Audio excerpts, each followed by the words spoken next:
අයිබෝන් ඔගොල්ලොත් එක්ක අදත් ලස්සන කතිකාවතකට එකතු වෙන්න සූදානම් වෙනවා අපි. දැන් ගිය සතියේ කතා කළා මේ සිතේ තියෙන ප්‍රධාන අවස්ථා තුන ගැන.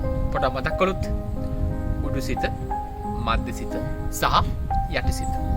ඉතින් මේ කියන අවස්ථා තුන ඇතුලේ සිග්මන්ඩ් ෆ්‍රොයිඩ්ගේ තියරිය ඇතුලේ අපි කතා කළා මේ ඉඩ් සුපර් ඊගෝ කියන කොටස් තුන. ඉඩ් එක කියන්නේ තමුන්ගේ ඇතුළාන්තයේ තියෙන මූලික ආශාවන්. ඊගෝ එක කියලා කියන්නේ කොහොමද ඒක සමාජයට නොපෙනෙන්න මර්ධනය කරගන්නේ කියලා. සුපර් ඊගෝ කියන්නේ ඇත්තම මෝරල් වැලියුස් තමුන්ගේ තියෙන පෞරුෂත්වය. එතකොට හොඳ නරක කොහොමද තෝරගන්නේ කියන එක පිළිබඳව. අද මම කතා කරන්න කැමති ඔයගොල්ලොත් එක්ක වෙනස් කොටසක් ගැන. මේකටම සම්බන්ධ නමුත් වෙනස් කොටසක්. ඒ මොකක්ද? දැන් මේ උඩුසිත නැත්නම් මේ උඩින් තියෙන කොටස සහ මේ යටින් තියෙන යටිසිත අතරනේ මේ මධ්‍යසිත තියෙන්නේ. අපි කතා කරොත් අර ටයිටැනික් නම තියෙන්නේ. ඒක අයිස් බර්ග් එක නැත්නම් අයිස් පර්වතයක හැප්පිලා ගිලුණානේ. ඒකේ මේ අයිස් ටිප් එක නැත්නම් මේ අයිස් කන්දේ උඩ කොටස හරිය පොඩ්ඩක් එපෙවුණා. නමුත් ඇතුළ ගොඩාක් තිබුණා. යටිසිතත් ඒ වගේ. යටිසිත ගොඩාක් ගැඹුරුයි. උඩුසිත මත බොහොම සුළු ප්‍රමාණයේ සිතුවිලි දෝලණය වෙන්නේ. මේ යටිසිතේ මේ තියෙන අප්‍රමාණ අසංඛ්‍ය සිතුවිලි සමුදාය උඩුසිතට නිදහස් වුණොත් ලොකු ප්‍රශ්නයක්. ඉතින් ඒක පිළිවෙලකට කළමනාකරණය කරගන්නට අවශ්‍ය වෙනවා. මෙන්න මේ කළමනාකරණය කරගන්නේ කොහොමද?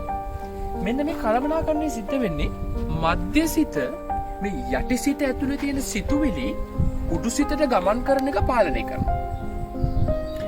එහිදී විශේෂයෙන්ම කියන්න ඕනේ අර ඉඩ් එක. මම කියුනේ ඉඩ් එකට තියෙන ආශාව සංසිඳව ගන්න උවමනාවක් කියලා. උඩුසිතේ ඉන්න සුපර් ඊගෝ එකට තියෙන්නේ ලෝකෙට යහපතක් වෙන්න. නැත්නම් ලෝකයට හොඳ දෙයක් කරන්න. තමන්ව හොඳ පුද්ගලෙක් විදිහට පෞරුෂගත කරන්න උවමනාවක් තියෙනවා. ඒතර ওই දෙක අතර අනිවාර්යයෙන්ම දෝරණයක් වෙන්න එපේ. එකකින් එකක් කියනවා, තව එකකින් තව එකක් කියනවා. එතකොට ලොකු ගැටලුවක්. යුද්ධයක් වගේනේ දැන් මෙතන. දැන් මේ යුද්ධෙට කොහොමද මුහුණ දෙන්නේ? මෙන්න මේ මුහුණ දීම හරියාකාරව කරගන්න බැරි වෙන තැනදී ලොකු ගැටලුවක් ඇති වෙනවා. දැන් මම සරලව විස්තර කරන්න මෙන්න මේක මෙහෙම. යටිසිත පාලනය කරනවානේ මේ ආශාව. මධ්‍යසිත මගින් මේ සිතුවිලි පෙරලා තමයි අරන් ඉන්නේ කොහෙටද? උඩුසිතට.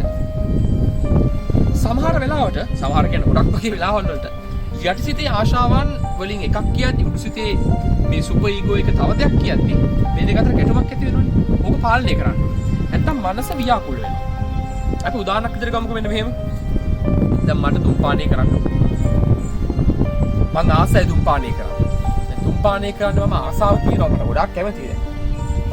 හැබැයි දැන් මගේ යාළුවෝ ටිකකුත් ඉන්නවා මෙතන. ඒගොල්ලෝ දුම්පානය කරනවද? නෑ. ඒගොල්ලෝ දුම්පානය කරන්නේ නැහැ. දැන් ඒගොල්ලන්ට පේන්න මම දුම්පානය කරොත් මොකද වෙන්නේ? ඒගොල්ලෝ හිතනවා මොකද්ද? මෙයා දුම්පානය කරනවා. එයා සිගරට් බොනවා. ඒ කියන්නේ එක ප්‍රශ්නයක්. ඒතර මට ඒ සිතුවිල්ල එනවා. මොකද්ද? අර සුපර් ඊගෝ කියන ඔයාව වැරදි විදිහට සමාජයේ බලයි. යටිසිත මොකද කියන්නේ?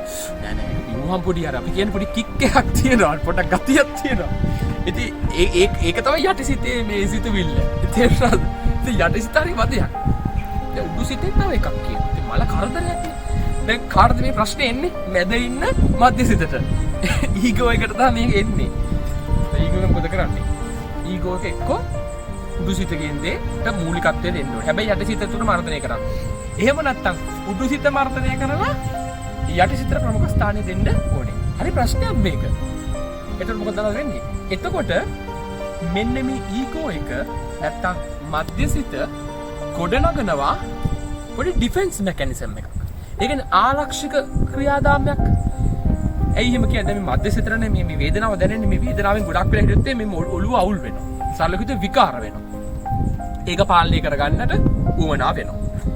ඒක පාලනය කරන්න හදපු ක්‍රියාදාම කීපයක් තියෙනවා. එන්නේ ක්‍රියාදාම ටික මම ඔයගොල්ලන්ට සාමාන්‍ය ජීවිතයේ උදාහරණයක් එක්ක තමයි කියන්නේ. පළවෙනි එක මම කැමති වුණොත් ඒ කතා කරන්න මේ රිප්‍රෙෂන් කියන එක. රිප්‍රෙෂන් කියලා ඇත්තටම කියන්නේ රිප්‍රෙස් කරනවා කියලා කියන්නේ තද කරනවා නැත්නම් වළක්වනවා හිර කරගන්නවා කියන අදහස. අපි අර සිගරට් බොන එක ගමුකෝ. දැන් මට සිගරට් එකක් බොන්න ආසාව තියෙනවා. යාළුවෙන් ඉඳ බොන්නත් නැහැ. ඇයි ඒගොල්ලෝ මාව වැරදිට හිතුවොත් එහෙම ප්‍රශ්නයක් නැහැ. දැන් මොකද වෙන්නේ? දැන් එතකොට මම මෙන්න මෙහෙම කියනවා. ඒගොල්ලෝ මාත්‍රක ඉන්නවා. ඒගොල්ලෝ නැති වෙලාවට ෂේප් එකේ මම මොනවා බීරලා මොකද කියන්නේ? හරිද මම ඒගොල්ලන්ට පේන්න එක කරේ නෑනේ. මම තමයි ගිහලා එක බිව්වේ. නමුත් ඒගොල්ලන්ට මම සමාජගත කරනවා සිගරට් එකක් පිරුණේ වරදක් නැහැ ඉතින්. ඉතින් 탁 මේ හැමදාම මෙහෙ වෙලා බොන්න එකනේ ප්‍රශ්නේ බදලා. මම එකක් ඉතින් බොනවා. ඉතින් ඒක ප්‍රශ්නයක් නැහැ ඉතින්. වරදක් නැහැ ඉතින්. දැන් මොකක්ද විතර වරද?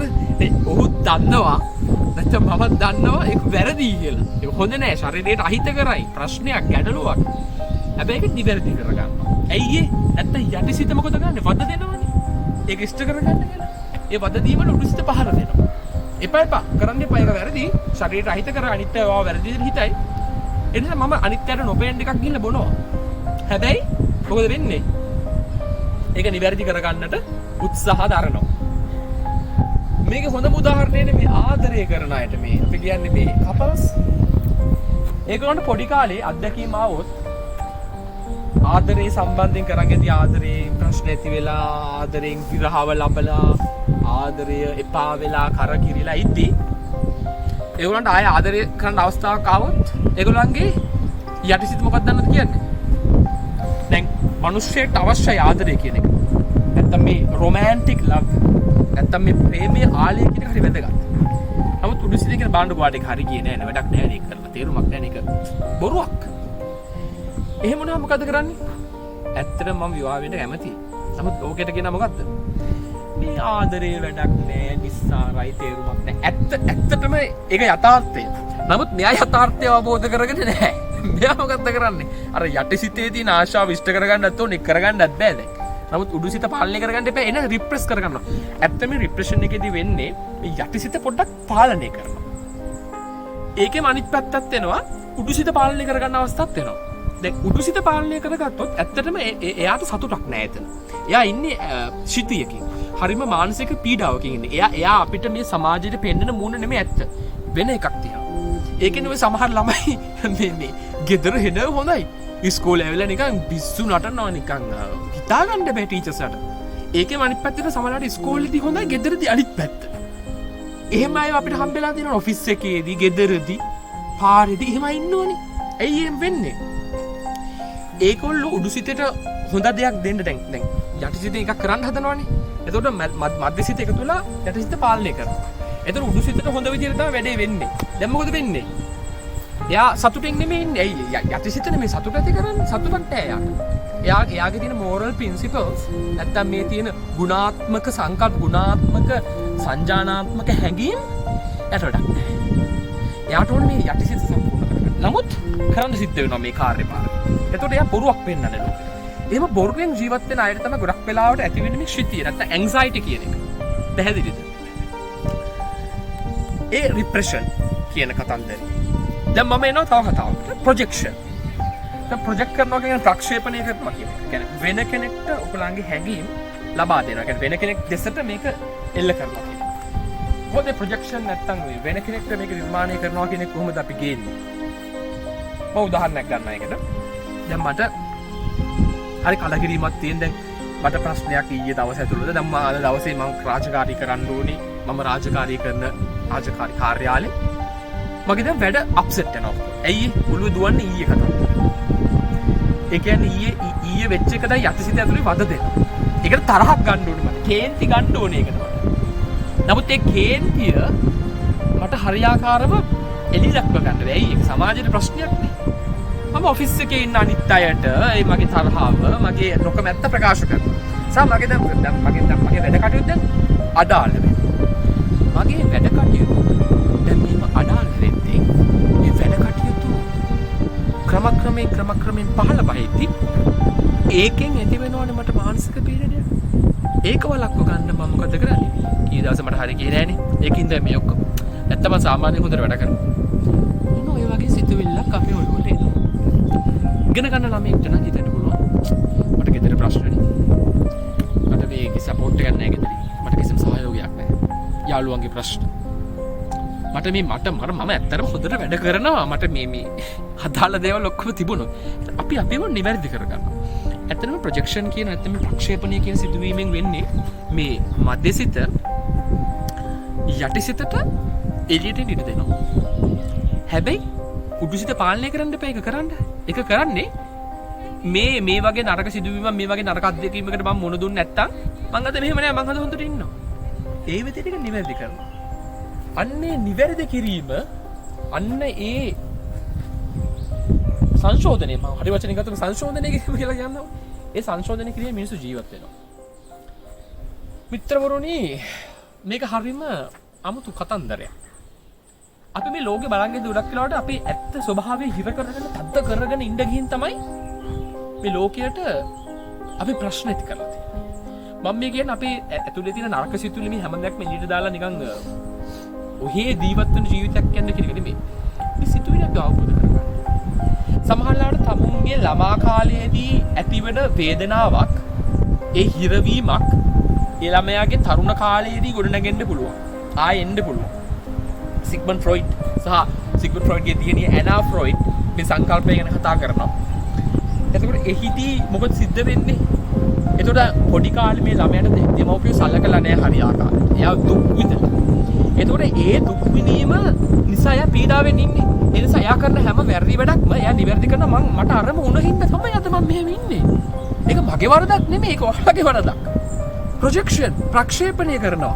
සමාජයට දෝෂාරෝපණය කරනවා. මෙහෙමයි ඉන්නවා. අපි කරන දේ අනුව බලලත් කරන දේවල් කරලා වැරදිද්දී ඒව හරියන්නේ නැතු වෙද්දී ඒ වලින් ගැටලු ඇති වෙද්දී අපි උත්සාහ කරනවා අපි අවට ඉන්න පරිසරයට මේක නිදහස් කරන්න. මේක අවබෝධ කරගන්න. මේ මිනිස්සුන් වශයෙන් මමත් ඔබත් මේ ජීවත් වෙන්නේ මේ පොළොව තලයේ බොහොම සුළු කාලයක. අපිට එකතු වුණ අත්දැකීම් අපේ ළමා කාලය අපිට ජීවිතයේ විඳින්න වෙච්ච වේදනාවල් දුක සමහරවිට අපිට අපේ වැරදි නිසා වෙන්නත් පුළුවන්. පොඩි කාලේ අපි ජීවත් වුණු පරිසරයේ වෙච්ච සිදුවීම් වෙන්නත් පුළුවන්. එහෙමයි කියලා අපිට පුළුවන්ද මේ ලෝකයට ඒක නිදහස් කරන්නට? ඒක තමයි බුද්ධිමත් මිනිස්සෙක් මානුෂීයත්වයෙන් සමාජයේ දෙස බලද්දී හිතන්න ඕන කාරණේ. අපි ගත්තොත් ගොඩක් මේ සමාජයට වින කරන සමාජයට ප්‍රශ්න ඇති කරන මේ අපි ගත්ත දාමරික චරිත කියලා කියන පාතාලී චරිත. ඒ වගේම කූර පාලකයන් ලෝකේ බිහි වෙච්ච. එක එක කාලවල බිහි වුණු ජනනායකයෝ. එක එක කාලවල ලෝකේ පෙරලි ඇති කරපු විප්ලවකාරයෝ. මේ අයගේ ජීවිත ඇතුලේ එක කාලයන් වලදී තිබුණා විවිධාකාරී ප්‍රශ්න. ඒ විවිධාකාරයේ ප්‍රශ්න ලෝකයට නිදහස් කරන්න ඕන් භාවිතා කරා එක මෙවල. සමහර අය හොඳ විදිහට ඒක කළා. සමහර අය ඒක වැරදි විදිහට කළා. දැන් අපි උතුවංකන්දේ සූර සරදියල් ගැන කතා කරමු පොඩ්ඩක්. බාල කාලේදී බ්‍රිතාන්‍ය ආණ්ඩු කාලය නිසා විශාල වශයෙන් ඔහු දුක් විඳිනවා. ඔහුගේ ළමා කාලේ විශාල වශයෙන් දුක් විඳිනවා. ඒක ඔහු ප්‍රොජෙක්ට් කරනවා. ඔහු වැඩි වියටපත් වෙලා බ්‍රිතාන්‍යයන්ට පහර දීලා බ්‍රිතාන්‍යයන්ව පෙළලා සාමාන්‍ය ජනතාවට උදව් කරනවා. දේශීය නායකයෙක්, දේශීය වීරයෙක්. එතකොට අර පොඩි කාලේ වෙච්ච එක ඔහු නිවැරදි කරගන්නේ කොහොමද? මේ ඔහුගේ වැඩිවිය තුලදී ඒක හරි විදිහට එල්ලෙන්න. දැන් මේක මරණයක හොඳ නැහැ කියලා අපි දන්නවනේ ඒක වැරදි. නමුත් ඒක නිවැරදි කරගන්නට මධ්‍යසිත මගින් මොකද කරන්නේ? යටිසිතට එන්න පාරක් හදලා දෙනවා ඒ සිතුවිලිය තුලින්. උසිත තෙරපගෙන. දුසිතේ බාධාව විනාශ කරන්න එපා. ප්‍රොජෙක්ෂන් එකේ දෙන්න ප්‍රක්ෂේපණයේදී ගොඩක් වෙලාවට වෙන්නේ යන්නේ. අද මම මේ කතා කරේ කොටස් දෙකක් ගැන. අපි කතා කරා අද රිප්‍රෙෂන්, තමාව යට කර ගැනීම, තමාගේ සිතුවිලි උඩට එන්න දෙන්න යට කරගෙන ඉන්නවා. උඩුසිත උදෙසා. අනිත් එක යටිසිතේ සිතුවිලි උඩට එන්න දෙනවා ප්‍රොජෙක්ෂන් එක through උඩුසිතේ නිරපල දාලා. ඉතින් මේ සිදුවීම් දෙකෙන් තමයි අපි කතා කළේ. ඔයගොල්ලන් ප්‍රශ්න තියෙනවා නම් අපේ පේජ් එකේ ඔයගොල්ලන් කමෙන්ට් කරන්න පුළුවන්. ඔයගොල්ලන් තේරුම් නැති කොටසක් ගැන අපි ඒවා ඔයගොල්ලන් ඉතින් සාකච්ඡා කරන්න සූදානම් වෙනවා. ඒ වගේම ඔයගොල්ලෝ කැමති දේවල් තියෙනවා නම් අපිට ඉදිරිපත් කරන්න. අපි සූදානම් ඔයගොල්ලන්ගේ ඒ ගැටලු වලට උත්තර දෙන්න. මනුසිත මානුෂීය වැඩසටහන තුලින්. ප්‍රාර්ථනා කරනවා සුබ දවසක්. ජීවිතේ ජය ගන්න. අයබෝවන්.